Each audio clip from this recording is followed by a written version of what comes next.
आज की वीडियो में डिस्कस करेंगे कि निफ्टी अपने लाइफ टाइम हाई पर है, हमें किस तरीके का सेक्टर रोटेशन करना चाहिए, कहाँ हमें फोकस करना चाहिए एंड हमें क्या क्या चीज़ों से अलर्ट होने की ज़रूरत है जिनका हमें ध्यान देना है आज अपने पोर्टफोलियो को रीबैलेंसिंग करने में।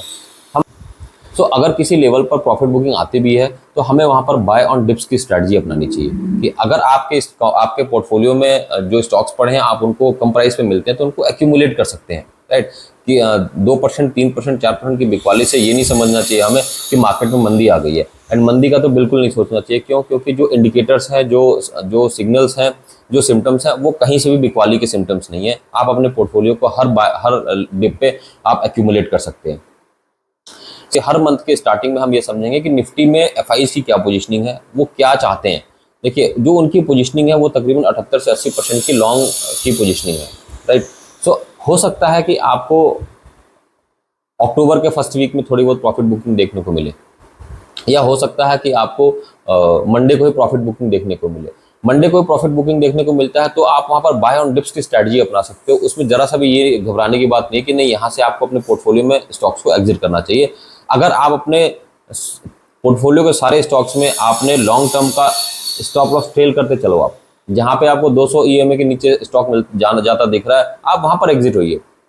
आप इंडेक्स में प्रॉफिट बुकिंग में अपने स्टॉक से मत एग्जिट होइए कि लार्ज कैप स्टॉक्स में कुछ आपको बिकवाली देखने को मिले एंड मिड कैप में, स्मॉल कैप में थोड़ी बहुत खरीदारी देखने को मिले। क्यों? क्योंकि मार्केट का जो ट्रेंड है ना, वो ट्रेंड पॉजिटिव है, सेंटीमेंट पॉजिटिव है, प्रॉफिट बुकिंग आ सकती है, उससे हमें घबराने की जरूरत नहीं है। बात हो गई निफ्टी की। एंड अगर निफ्टी के बुल रन की बात करते हैं तो पिछले अप्रैल 2023 से निफ्टी लगातार आपको अच्छा खासा मंथ ऑन मंथ अच्छा रिटर्न दे रहा है। केवल 2 से 3 महीने की बात अगर हटा देते हैं तो निफ्टी में हमें 8800 पॉइंट का अप मूव देखने को मिला है लगातार। सो पिछले 1.5 साल से निफ्टी बुल रन में चल रहा है। सो यहाँ पर बहुत स्ट्रेंथ है मार्केट में। सो यहाँ घबराने की कोई जरूरत नहीं है। इतने बड़े बुल रन के बाद भी जो विक्स है वो 12 पर है। इसका मतलब है कि मार्केट में जो एक्टिविटीज हो रही हैं, हमें अब मोटा मोटा देखते हैं तो 2023 अप्रैल से अभी तक कोई साइजेबल करेक्शन देखने। सो हमें हर डिप पे बाय करके चलने की जरूरत है। अब बात करते हैं हमें बाय कहाँ करना है। जो हमें बाय करना है वो हमें मेटल सेक्टर में करना है, आईटी सेक्टर में करना है। एंड एक सेक्टर और है जिसके बारे में आपको वीडियो के देखिए, 2 सेक्टर जो है आईटी एंड मेटल, ये तो ग्लोबल क्यूज की वजह से चलेंगे। एंड जो लास्ट सेक्टर बताऊंगा वो डोमेस्टिक क्यूज की वजह से चलेंगे, राइट। देखिए, अभी हाल फिलहाल में जो बहुत बड़ा इवेंट निकला है फेड के इंटरेस्ट रेट का, उसकी वजह से कमोडिटीज में एंड मेटल सेक्टर पर उसका पॉजिटिव इंपैक्ट आएगा। क्यों? क्योंकि जब फेड रेट कट करता है तो उसमें डॉलर इंडेक्स जो है वो वीक होता है। जब डॉलर इंडेक्स वीक होता है तो मेटल सेक्टर को एंड कमोडिटीज को बल मिलता है, ताकत मिलती है, तो वो आगे की तरफ मूव। सो इसमें हमें क्या देखने की जरूरत होती है कि हम जिस कंपनीज के अच्छे फंडामेंटल्स है, जिन कंपनीज के फाइनेंशियल के एनालिसिस अच्छे निकल के आ रहे हैं, उन कंपनीज में हम इन्वेस्टमेंट कर सकते हैं। मेटल्स में आप हिंडाल्को देख सकते हो, टाटा स्टील देख सकते हो, वेदांता देख सकते हो, तो ये अच्छी कंपनीज हैं, इनमें आप इन्वेस्टमेंट कर सकते हैं। बात करते हैं अगर आईटी की, तो आईटी में भी बहुत सारी दिग्गज कंपनियां हैं, आप उनमें भी इन्वेस्टमेंट करके चल सकते हैं। अगर हम नियर टर्म की बात करते हैं तो नियर टर्म में हमें यहाँ पर 10 से 15% तक की रिटर्न देखने को मिल सकती है। एंड आप एंट्री कब करते हैं, एग्जिट कब करते हैं, ये भी मोर इम्पॉर्टेंट है। सो यहाँ पर आपको अगर सही एंट्री नहीं भी की, सही एग्जिट नहीं भी की, तो भी आपको 6 से 7%, 8% तक की रिटर्न देखने को मिल सकती है। सो सेक्टर रोटेशन में इतना ही रिटर्न होता है। एंड आप इस तरीके से अगर आप थोड़े पैसे अगर एक्यूमुलेट किए हो तो उनसे आप इन सेक्टर्स को बाय कर सकते हो। इन सेक्टर्स में आपको खरीदारी देखने को मिलेगी। मेटल सेक्टर के चलने के पीछे रीजन क्या है, क्यों मैं आपको बता रहा हूँ ये बातें, क्यों? पहला रीजन तो हो गया कि आपका डॉलर इंडेक्स वीक हो रहा है। दूसरा, देखिए, चाइना वर्ल्ड का सबसे बड़ा प्रोडक्शन हाउस है एंड काफी सीरियस होकर के वो अपने इकोनॉमी की ग्रोथ पर फोकस कर रहे हैं। उन्होंने 0.5% का रिजर्व रेशियो रेट कट किया है।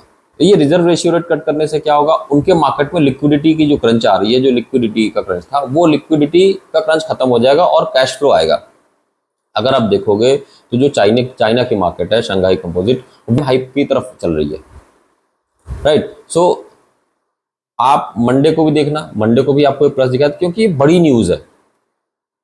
एंड जब मार्केट में अनएक्सपेक्टेड न्यूज आती है तो मार्केट उसको एडजस्ट करने में समय लेता है। जैसे हमेशा आपको यही बताता हूं मैं कि जब भी मार्केट में कोई अनसर्टेन मूव आएगा तो उस मूव से कोई नहीं बचा पाएगा। क्यों? क्योंकि उसकी एडजस्टमेंट नहीं हुई है, राइट। सो अभी आप 2-4 बार कि दो चार बार की करेक्शन देखेंगे, दो चार बड़े इवेंट्स देखेंगे, दो चार बार आप फेड के रेट कट को देखेंगे, तो आपको समझ में आएगा कि फेड का रेट कट होना कितनी बड़ी बात होती है वर्ल्ड इकोनॉमी के लिए। चाइना का कोई एक्शन लेना अपनी इकोनॉमी को बूम देने के लिए कितनी बड़ी बात होती है, राइट। सो अपनी इकोनॉमी को, इंडियन गवर्नमेंट है, हमारे देश की गवर्नमेंट अगर इंडियन इकोनॉमी को बूस्ट करने के लिए कोई पैकेज लेकर के आ रही है, राहत पैकेज लेकर के आ रही है या कुछ भी लेकर के आ रही है, तो उसका काफी इम्पैक्ट पड़ता है।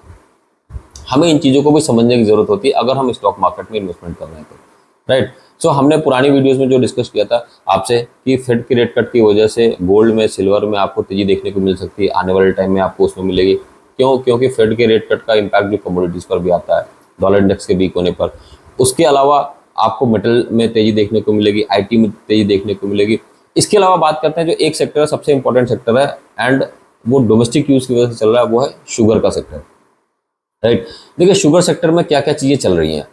सबसे पहली चीज़ तो ये है कि शुगर का जो एक्सपोर्ट है वो हमारे यहाँ बैन हो रखा है, राइट। तो हमारे पास स्टॉक्स बहुत पड़ा हुआ है।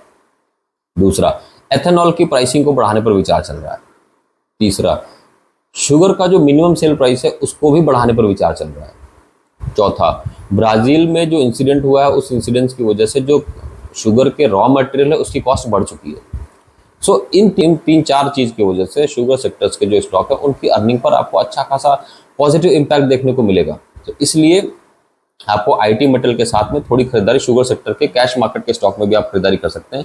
जैसे कि अगर हम कैश मार्केट के स्टॉक की बात करते हैं तो आपको डालमिया भारत हो गया, EID पैरी हो गया, तो ये शुगर कंपनीज के, शुगर सेक्टर के स्टॉक्स हैं। आप इनमें भी इन्वेस्टमेंट करके अच्छा पैसा बना सकते हैं नियर टर्म में आने वाले में, राइट। हम आगे से हर महीने के स्टार्टिंग में एक वीडियो बनाएंगे जिसमें हम ये डिस्कस करेंगे कि निफ्टी की क्या पोजीशनिंग हुई है एंड उस पोजीशन के हिसाब से क्या मूवमेंट कौन से सेक्टर्स में आने वाला है जहां पर हम थोड़ा बहुत अपने स्टॉक्स को एक्यूमुलेट कर सकते हैं। हो सकता है कि आपके पास कुछ स्टॉक फार्मा के भी हो, कुछ स्टॉक आपके पास कंज्यूमर ड्यूरेबल्स के हो सकता है कुछ FMCG के हो, उन पर भी वीडियोस बनाएंगे, उन पर भी बात करेंगे। लेकिन फिलहाल अभी अगर थोड़ा बहुत एक्यूमुलेट करना है आपको, अगर मंडे को बिकवाली आती है मार्केट में, तो आपने मेटल